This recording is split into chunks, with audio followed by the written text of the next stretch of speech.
এই যে দেখো বন্ধুরা, আমার একদম নিরামিষ আলুর চপ একদম আমার রেডি হয়ে গেছে।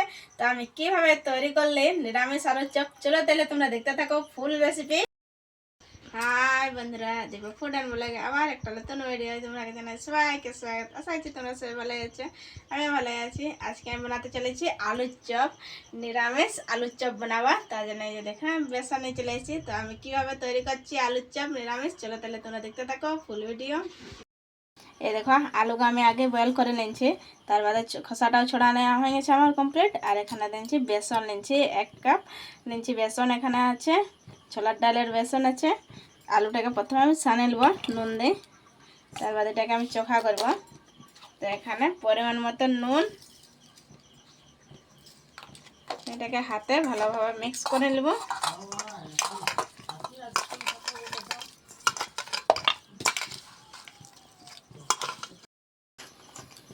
এই দেখো আলুটা আমি ভালোভাবে সানে নিয়েছি, আমার সানা একদম কমপ্লিট হয়ে গেছে আলুটা। এটাকে এখন আমি মশলা দিই ভালোভাবে এটাকে। দেখো আমি আজকে আলুর চপ বানাবো, তার জন্য দেখো আলুটাকে একদম নুন দিই ভালোভাবে এটাকে আমি সানে নিয়েছি। আর এখানে বেসন নিয়ে নিয়েছি। তো আলুটার প্রথমে আমি চোখা বানাই নেব। তো আজকে আমি নিরামিষ বানাবো, পেঁয়াজ রসুন এখানে আমি ব্যবহার করবো না। তো কড়াই চাপা নিয়েছি, এখানে আমি সরষের তেল দিয়ে নিয়েছি।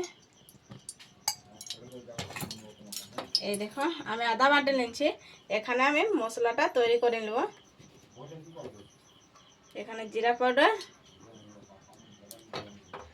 মিক্স মশলা, হলদি পাউডার,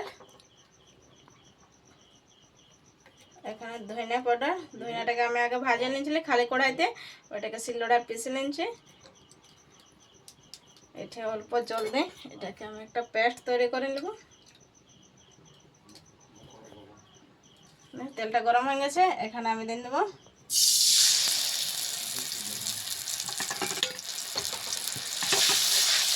নাড়াচাড়া করে মশলাটা ভাজে নেব।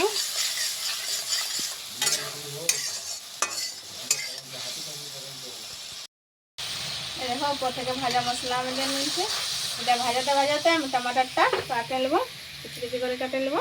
আর এখানে নিয়েছি আমি কাঁচা লঙ্কা। এই দেখো কাঁচা লঙ্কা একদম পাকা লঙ্কা দুটো নিয়ে নিয়েছি।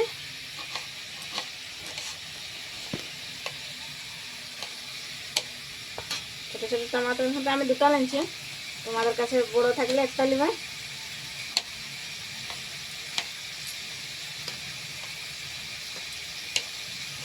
দেখো টমাটোরটা আমার কাটা একদম কমপ্লিট হয়ে গেছে। এখন লঙ্কাকেও কাটে নেব। এই দেখো মশলাটা একদম ভাজা হয়ে গেছে, দেখছো না সাইডে সাইডে তেল ছাড়ছে। তো এখানে আমি কাঁচা লঙ্কাটা কাটে নিয়েছিলাম, কাঁচা লঙ্কাটাও দিয়ে নেবো। এখানে টমাটোর আমি কুচি করে রাখিয়েছিলাম, টমাটোর কুচিটাও দিয়ে নেবো। এটা দিলে সাথে একটু স্বাদটা খুব সুন্দর লাগে। এটাকে লাড়াচাড়া করে একদম ভাজিয়ে নেবো যেমন টমাটোটা গলে যায়। এখানে আমি নুন দিয়ে নেবো। আগে তো নুন দিয়েছি আমি আলুটা যখন সামলে, তো এখানে অল্প আমি নুন দিয়ে নেবো। টমাটোরটা দেওয়া হয়েছে তার জন্য এখানে অল্প নুন দিয়ে নিচ্ছি। দিয়ে এটাকে লাড়াচাড়া করে ভাজে নেবো। এই দেখো টমাটোরটা একদম গলে গেছে, দেখো না কালারটা দেখো কি সুন্দর আসছে। এখানে আমি আলুটা দিয়ে নেবো। আলুটাকে আমি নুন দিয়ে সানে তখন চলে, তো এখন আলুটা দিয়ে এটাকে লাড়াচাড়া করে মিক্স করে নেবো।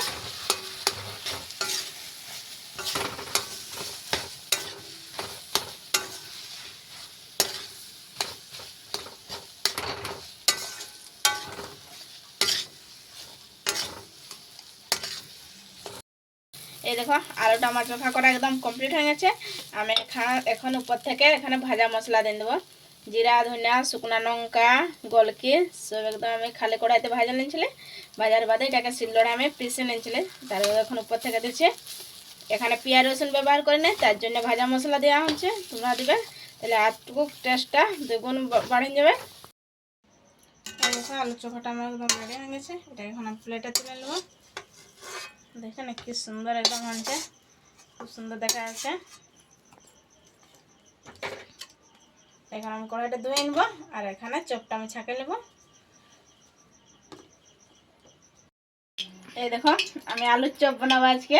তো এই যে দেখো আলুটা আমি একদম রেডি করে নিয়েছি, দেখছো না কি। এই দেখো আলু চোখাটা একদম আমার রেডি হয়ে গেছে, দেখছেন কি সুন্দর একদম দেখা যাচ্ছে। দেখো ঠান্ডা হতে আমি দিচ্ছি, তো এটা ঠান্ডা হতে হতে আমি এখন বেসনটা সানে নিব। তো এই যে দেখো আমি বেসনটা একটা বাটির মধ্যে নিয়েছি।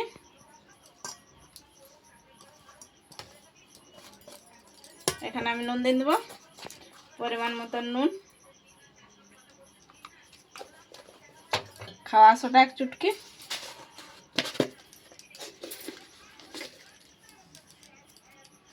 এখানে অল্প অল্প জল দিয়ে আমি এটাকে ব্যাটারটাকে ভালোভাবে সানে নেব। দেখো আমি অল্প অল্প জল দিয়ে ব্যাটারটাকে ভালোভাবে একদম তৈরি করে নেব।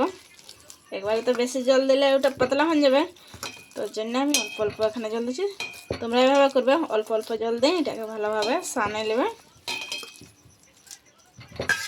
আর আমার জল লাগবে এখানে।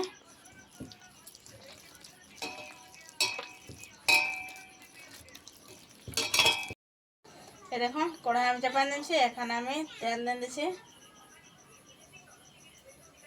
তেলটা গরম হতে হতে এখানে আমি আলু গাছ সেপ দিয়ে দেবো, আলু চোখাটা। এই দেখো আমি ব্যাটারটা একদম রেডি করে নিয়েছি, আর কিছু একদম সেপ দিয়ে নিয়েছি আমি। এই দেখো এইভাবে আমি সেপ দিচ্ছি, আগে দুই হাতে এইভাবে গোল করে নিচ্ছি, তারপরে এইভাবে চাপা নিচ্ছি। দেখছো না কি সুন্দর একদম গোল হয়ে যাচ্ছে। এভাবে আমি এক এক করে সব গায়ে সেপ দিয়ে দেবো। দেখছো না সাইজটা অত বেশি আমি বড় করি নি, মাঝারি সাইজের আমি করেছি।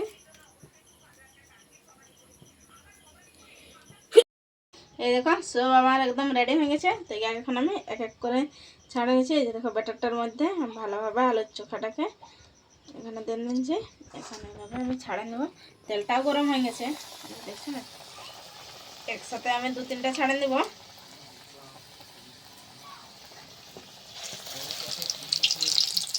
তেলটা খুব সুন্দর গরম হয়েছে, লো আঁচে এটাকে ভালোভাবে ভাজে নেব।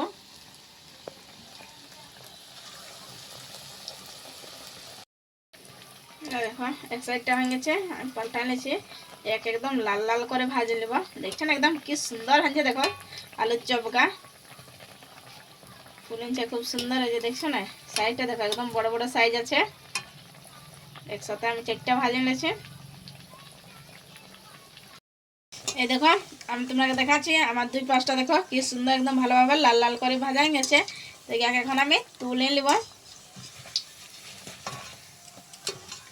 চারটা আমার দিন ছিল, এই যে দেখছো না কি সুন্দর একদম হয়েছে আলুর চপকা। এভাবে আমি এক এক করে সবগা আমি ইয়াকে ছাঁকে নেব।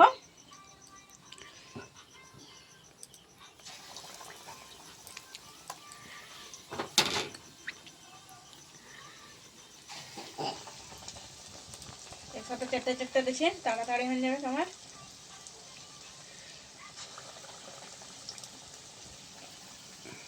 ব্যাটারটা যেভাবে ফেটবে ওইভাবে আলুর চপটা এভাবে ফুলবে। তো একটু ব্যাটারটা ফেটতে হয়। এই দেখো আমার হয়ে গেছে কমপ্লিটের মধ্যে, এই দুটো হলে আমার হয়ে যাবে। এই যে দেখো দুটো আছে মাছে কম দিন নিয়েছি, তো আমার বেসনটাটুকু বাঁচে গেছে। এটা পকোড়ি আমি বানাই নেব। এই দেখো বন্ধুরা একদম নিরামিষ আলুর চপ আমার একদম রেডি হয়ে গেছে। আর আমার রেসিপিটা যে ভালো লাগলে বন্ধুরা লাইক কমেন্ট শেয়ার আর সাবস্ক্রাইব করতে ভুলবেন না। আজকের জন্য বাই, আবার দেখা হবে তোমার সাথে নতুন রেসিপি নিয়ে।